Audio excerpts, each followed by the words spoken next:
Welcome to Heart with Anna, featuring your host, Anna Jaworski. Our program is a program designed to empower the CHD or congenital heart defect community. Our program may also help families who have children who are chronically ill by bringing information and encouragement to you in order to become an advocate for your community. Now, here is Anna Jaworski. Welcome to the 5th season of Heart to Heart with Anna. Our theme this season is Miracles Do Happen, and we have a great show planned for you today. Over 1 in 100 babies are born with a congenital heart defect. What happens after these babies are born? How many of them survive childhood? With advances in medical technology, improved surgical techniques, and follow-up care, and a vast array of drugs and assist devices, more and more children are surviving not only their childhood, but into adulthood. Today's show deals with one such survivor who has not only survived, but chosen to lead a life of service to others. Thanks to the trials and tribulations Catherine has survived, she is an empathetic soul who strives to give back to others. Today's show, The Miracle of Giving Back, features Catherine Scavone. Catherine Scavone is a 28-year-old special education teacher who has undergone 4 open-heart surgeries, including a pulmonary valve replacement in 2012. She has worked in special education for 6 years. She has also served as a new teacher mentor, presented at conferences, served as grade chair, and sponsor of Buddies Club. Catherine's mother, also a teacher, gave her a love of teaching. However, she wanted to work with students with special needs and those who have medical conditions. Catherine understands her students' needs and relates to their parents who are concerned for their children. As a child, Catherine played competitive soccer. She attended the University of Georgia and received the Sidney Mae Taylor Scholarship. This past winter, she graduated with her master's degree from Graceland University in mild and moderate intellectual disabilities, and she also married her husband, Max. They're in the process of building their first home and can't wait to start their lives in a new city. Welcome to Heart with Anna, Catherine. Thank you so much for having me. I'm so excited to be here. Well, I'm so excited to have you on the show, and what an exciting time of life for you. You just finished your master's, and you've gotten married, and now you're ready to start a new life with a new house. Oh, my goodness, you must be so stressed out. You know, my parents always say I take too much on and I do it all at once, but I'm very excited to move into our new home, and hopefully we'll have it furnished by the time we move in. Well, that would be good. That would be really good because it helps to have a chair to sit on or a bed to sleep in. But This is such an exciting time for you. So do you already have a job, or is that something else that's new for you? I actually got a job in a new district in April, so I will be only like a 15-minute drive for our new house. So here in the South, we start school really early. So I actually start next week. Oh, my goodness. Well, I'm so lucky you came on the show when you did, because now you have a little bit of time. I'm really curious, Catherine, when your parents discovered that you actually had a congenital heart defect and what prognosis they were given. I was born an identical twin, and back then they didn't do ultrasound as much as they do now. So my parents really had no idea that I had a congenital heart defect. My sister and I were born via C-section, and of course in this operating room there is a full set of doctors. There's about 12 people in there, including a pediatrician. So I was the first one born, and when I was born that blue baby syndrome. I was just completely blue. And then I was given oxygen, and they actually transported me immediately to the Children's Hospital in Atlanta. So my mom had to stay at the hospital where we were born at, which is about an hour away, with my identical twin sister. So she only got to see me in passing as they whisked me away. And they really told it was really tough on my mom. So they told my parents that they thought it was a pulmonary heart defect, but until they got more testing done, they really couldn't confirm it. So my dad came to stay with me in the hospital, and the day after I was born, they did a heart cath on me, and I did have pulmonary-atresia and also an underdeveloped left ventricle. So really, they couldn't give us a prognosis until surgery. So they waited a few more days till I ate, became a little bit stronger, and I was admitted to the ICU where I stayed for almost the first 3 weeks of my life. Oh, your poor mom. Yes, it was very difficult, but luckily her parents came to stay with us, so they lived with us the first 6 months after my sister and I were born to help her and juggle between the hospitals. And poor baby Catherine, here you were in a womb with a buddy for 9 months, and then all of a sudden you're whisked away from all those sounds that you were used to, your mother's heartbeat, your sister. I just can't even imagine that. I mean, wow. So was your mother able to come up to the hospital after she was discharged and bring your twin? She was able to come and see us. They mostly juggled a lot back and forth, and she had to go back. She had a great team at her elementary school that really helped out and started a scholarship fund to help me and help with all of the medical expenses while I was in the hospital. Wow. Wow, what a story, though. What a beginning. That's a rough beginning. So it was definitely a rough beginning. And your poor dad having to travel back and forth and probably uncertain where he should be at any given time. And this was in the days before cell phones, everybody. So it wasn't even like you could keep in touch while you were going back and forth from one place to the other. No, not at all. Wow. Well, the fact that you are an identical twin and you have this major heart defect and your sister didn't gives pause to whether or not congenital heart defects are genetic. Mm-hmm. Yes. And I've seen this before with one twin who has a serious heart defect, like hypoplastic left heart syndrome or tetralogy of Fallot, and their twin is completely unaffected. It's pretty amazing. It is, and I've taught several students, which is so weird to me, that they're twins, and one was born with Down syndrome, and one is a completely normal developing twin. And it baffles me, but it really does show how much can be affected by having multiple births. Well, absolutely. And how complicated the human body is. And women giving birth, that's just developing those humans inside of us, it's not all what's written in science books, is it?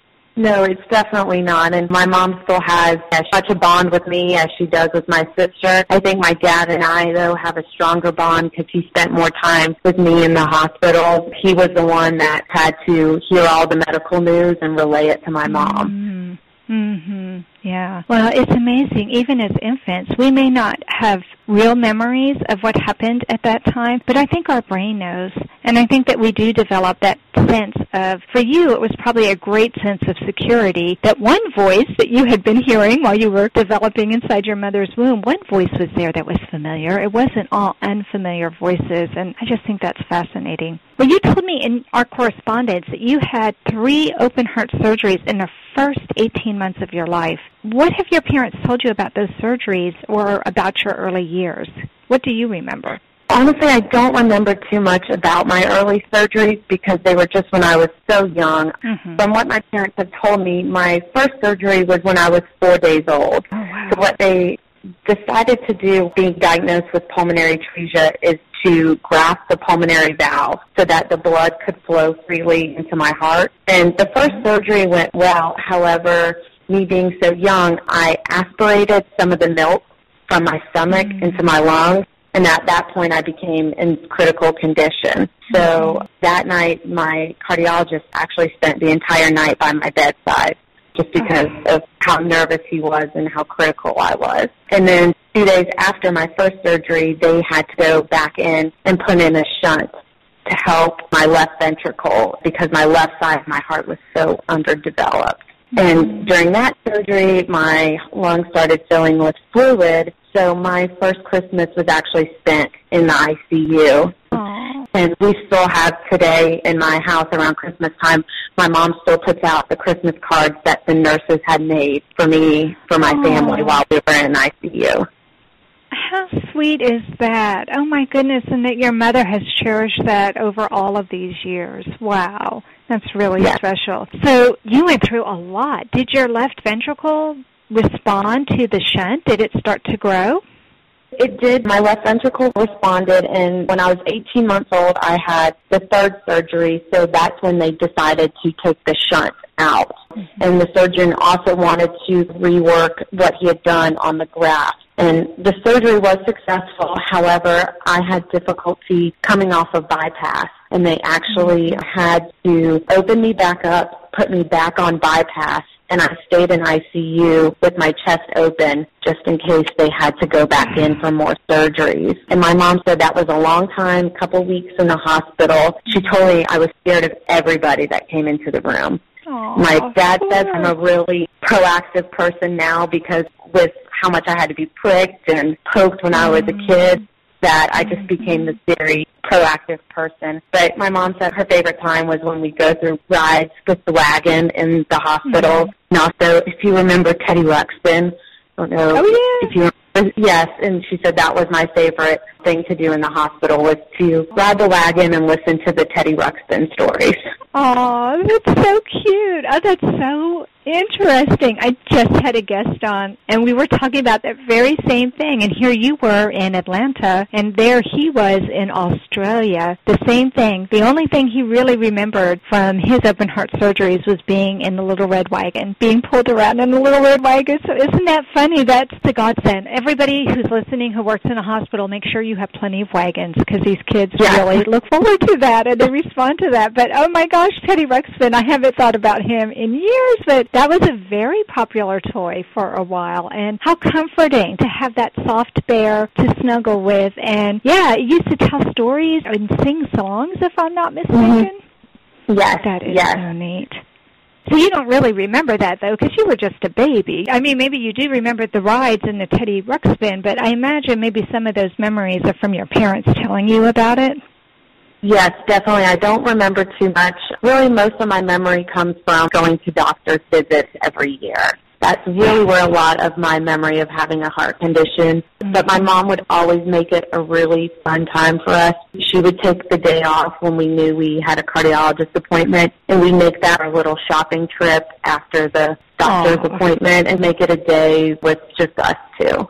Oh, that's so neat, and something very special, because it sounds like you were probably in a pretty full house, having you and your sister born at once. And do you have older siblings? Yes, I have an older brother who is 18 months older than me. So we definitely had the full house and lots going on. So that was kind of our special time together. That's really neat. I have a son who was born with a heart defect, too, and whenever he had his appointments, and they were every 6 months, I tried to make it special for him and Joey, because I homeschooled my kids. And so the three of us were like three musketeers going everywhere, and I tried to make it fun, too. I think parents don't realize how stressful that can be. I mean, it's stressful for the parents, but they think kids are oblivious to it, but they're not. They pick up on that. So if you can make it fun, then it's not quite so frightening later when they know they have to go back, because that's one thing. You guys have a lot of doctor's appointments.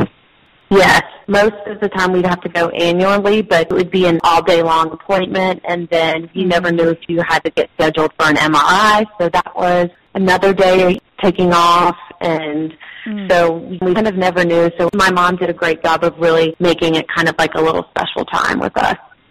That's really neat. So what do you think was the most difficult thing that you had to deal with in growing up with a congenital heart defect? I have to think one of the most difficult things was the waiting game. After I had my surgery at 18 months, we knew at some point they were going to have to replace the pulmonary valve. We just didn't know when.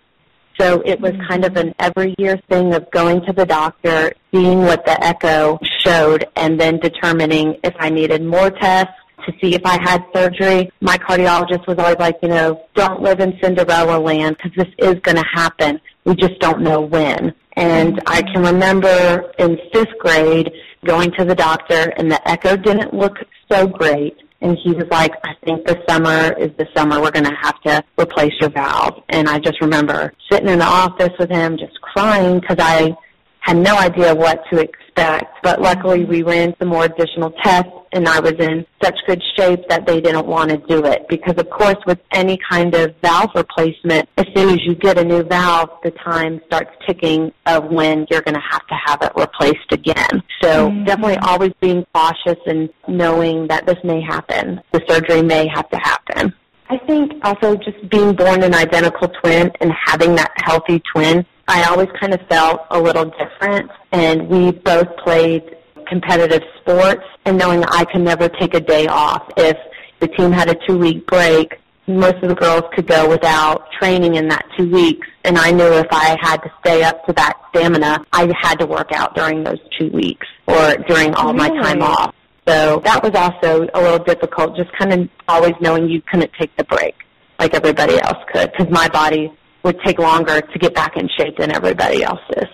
Wow. Well, they say after 36 hours of not exercising, you start to lose some of the tone that you have, and that's why it's so difficult for Olympic athletes to take a break for the very same reason. But wow, I'm still just even amazed that you could compete competitively with something like soccer. That's pretty amazing. That's a very strenuous sport. My parents were always big supporters of us playing a sport, and my brother and I, we were very involved in competitive soccer. My dad was gone a lot with my brother's team, and my mom stayed with my team, and it gave us a great foundation to live that physically fit lifestyle, and I definitely do appreciate that now, looking back on it. Yeah, there are so many lessons to be taught and to be learned from being in a competitive sport. I think it's amazing that you were able to, considering the pulmonary valve is what helps us to breathe. Yeah. And breathing is kind of important when you're running up and down a soccer field, and you were able to do that. That, to me, is one of the miracles that I think we've identified already, that you were able to do something like that. How old were you when you stopped competing? I actually stopped competing my senior year of high school, possibly looking into going to play in college. But my brother played in college, and when I saw how much time he dedicated to it, I wanted to have a different college experience. So that's when I decided to stop playing.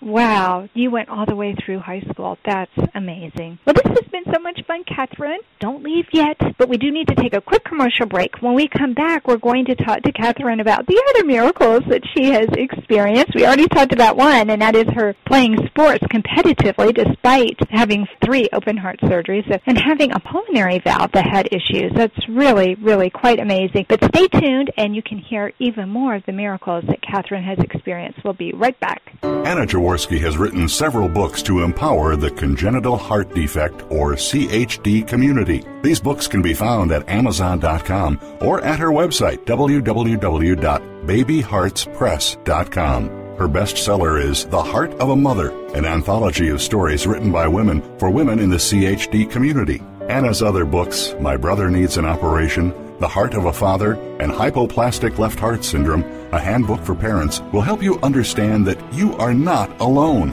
Visit babyheartspress.com to find out more. Welcome back to our show, Heart to Heart with Anna, a show for the congenital heart defect community. Today's show, The Miracle of Giving Back, features Catherine Scavone, a congenital heart defect survivor. And we just finished talking with Catherine about her initial diagnosis and the first surgeries that she went through and what her parents were told to expect, which was pretty much unknown. And many of us have been in that situation where we just don't know what's going to happen next, and we have to play the waiting game, which Catherine said was one of the more difficult things that she experienced. I completely concur with that. We went through that with my son as well for 6 years, being told that at any time he may need surgery, and that is a difficult thing to live through. But now we're going to get a chance to talk to Catherine about some miracles that she has experienced. So, Catherine, you know that this season our show is all about miracles, and I know as a special education teacher myself that you have probably witnessed quite a few miracles. Can you tell us about a couple? Well, I definitely think just being a special education teacher, every day is a miracle with our students. Growing up with a congenital heart defect, they really didn't know if I myself would have a learning disability or anything due to all the traumas that I went through at birth. So I think that's why I really identified with special needs students. And I see miracles every day in my classroom. I have taught several students with heart defects, and when I sit down with their parents at the beginning of the year and we go through their medical conditions and we can share their story, and then I myself can say I'm a survivor of having multiple heart surgeries, I think they feel at ease knowing that I'm there every day with their child and that their child is safe with me. I've had several students that were born so premature, some the size of a Coke can, and to just see them out on the playground interacting with typical peers is just a miracle in and of itself.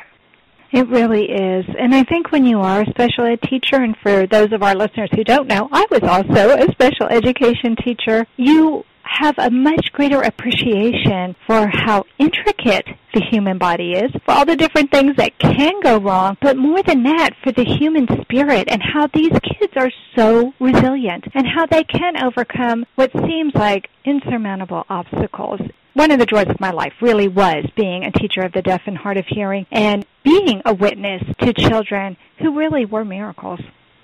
I completely agree. Every day, just seeing the little things that my students can do, whether or not they make a basket when we're in the gym, or they learn a new skill and can generalize it when we go out in the community with them, all of those little strides are what I value and also their parents value as well. Oh, I'm sure. And the fact that you had pulmonary valve problems and you had problems with your left ventricle, all of that is related to pumping oxygen-rich blood out to the body. So no wonder why the doctors may have been concerned that you would have a learning disability. I know that's something that a lot of parents are concerned about even today with children who are born with congenital heart defects. Did you struggle at all in school? Really, I did not struggle in school. I definitely had my moments where classes got hard, and luckily since my mom was the teacher, she was always right on top of our schoolwork and making sure that we were understanding everything. So I graduated in the top 10% of my high school class and was able to also go on and finish my undergraduate and master's degree. Now, math was not my favorite subject. Definitely had to work a little harder in it, but I definitely did not experience any of those learning disabilities that a lot of people do today. Yeah, and that in and of itself is a miracle. Yes, I'd have to say so.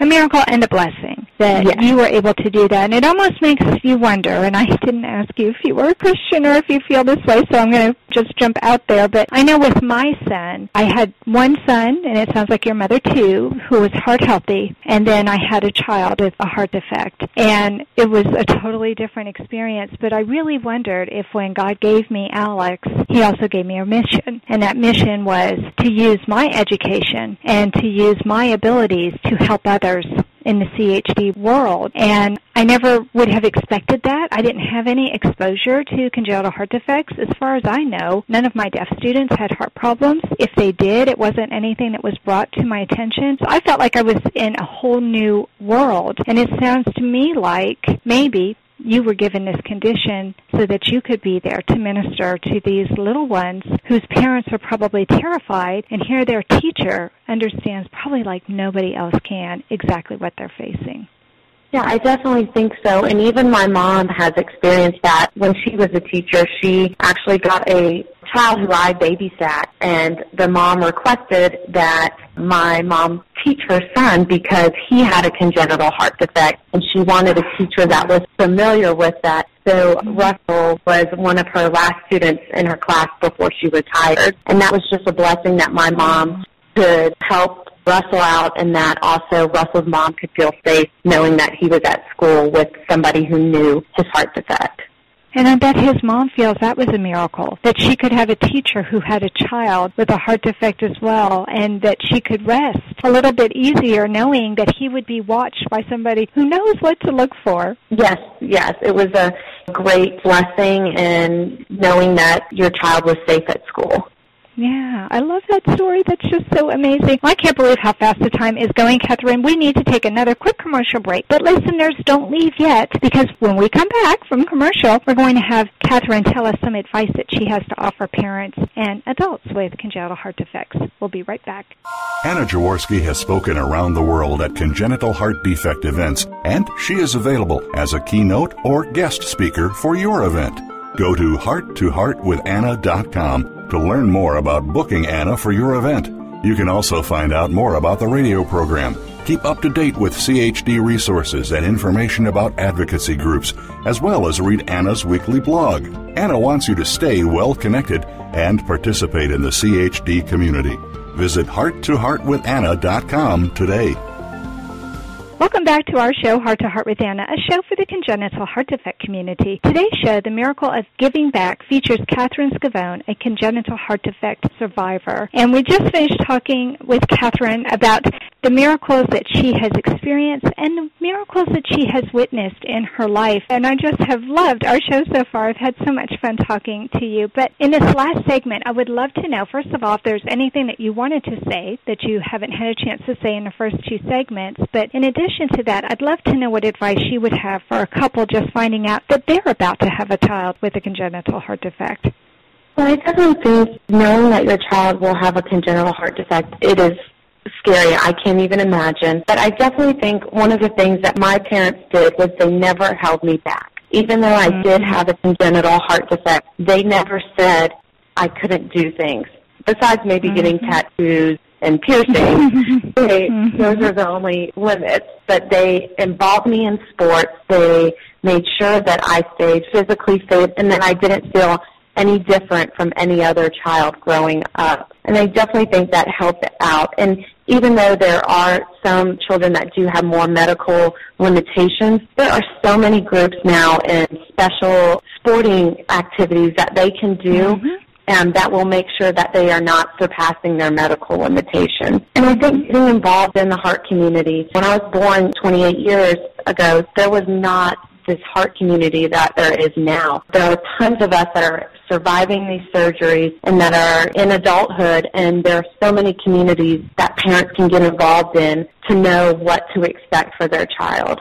Oh, I love all of that. Absolutely. It is a different world today than it was 28 years ago, and it was not uncommon 28 years ago for parents not to know and be caught completely off guard when their baby was born blue, like what you were. Today, with the improvement in ultrasounds and the technology that they have for pregnant women, it is amazing. People are finding out very, very early whether or not their child has a heart defect, and you're right, there are so many support groups out there, especially on Facebook. There's a support group for just about any kind of heart defect you could think of, in addition to broad, sweeping groups like Heart Mamas or Heart Mommies on a Mission. And there are so many fun groups out there that I agree with you. Getting in touch with those groups and being a member of the community, that's really special, but also not holding your kids back. I love that advice, and I love the fact that your parents let you do what your twin did, let you do what your brother did, and didn't ever hold you back. I think that's wonderful advice. Well, what about for the congenital heart defect survivors and the fact that you have chosen to give back? How important do you think that is? You know, I think it is so important because not only are we giving back, but we're also sharing our knowledge and creating more awareness that there are people living with congenital heart defects. Being involved in those groups are things such now as the Red Dress campaign. There's now 5K heart walks and volunteer work that we can give back and help spread the awareness and get to meet more people who were born with congenital heart defects. That's wonderful. I love that. Yes, there are so many different ways. There are heart walks, and there are all kinds of events. If you want to get involved, there's a way for you to get involved. That is for certain. And I agree with you. I think it's important to give back. I think it's healthy not only for the people that you help, but I think it's healthy for the individual. I know I feel good as a mom when I can reach out and help another mom, or when I can reach out and say, oh, yeah, I've seen that before, because I think one of the biggest scares is to feel that you're so alone. I agree, and when I received this Sidney Mae Taylor scholarship, I got to meet other college-age students that were born with heart defects and share our experiences, and it was kind of like, wow, we're very similar, and now with the magic of social media, we're able to stay in contact with each other, and that's just a wonderful thing that didn't occur years ago. Absolutely. Absolutely. Well, Catherine, we only have a minute left, but in this last minute, I would love to know the single most important piece of advice that you could give to young adults who were born with congenital heart defects as they enter adulthood, especially in light of the fact that you just recently got married and you're ready to start your married life. Yeah, I think one of the things that I have been so lucky is that I'm very open with others about my heart condition. And meeting my husband, Max, he was so wonderful in accepting my condition, knowing what it meant for us in the future, that things such as starting a family may not be as easy as everybody else, but just knowing that I had his support and that he would be there throughout my adulthood with my heart defect meant a lot to me. So I think being open with others and finding a doctor and an adult congenital group is so important because they know what it's like. Now you're an adult with a congenital heart defect, and that is a totally different ballgame than adults who have never had a heart defect before. Absolutely. Absolutely. Acquired heart defects are totally different than congenital heart defects, and finding the right doctor can make all the difference in the world. I agree 100%. That was excellent advice. Well, Catherine, can you believe our time is over already? No, I can't. It just flew by completely. It really did. This was so much fun. Thank you so much, Catherine, for coming on the show today. I really appreciate being on, and thank you very much, Anna. Well, that does conclude this episode of Heart to Heart with Anna. Thanks for listening today. Please come back next week on Tuesday at noon Eastern Time. And until then, please find and like us on Facebook. Check out our website, hearttoheartwithanna.com, and our Cafe Press Boutique. We have mugs, we have license plate covers, we have car magnets, we have all kinds of stuff. So please go and check it out. And follow our radio show on Blog Talk Radio and Spreaker. And remember, my friends, you are not alone.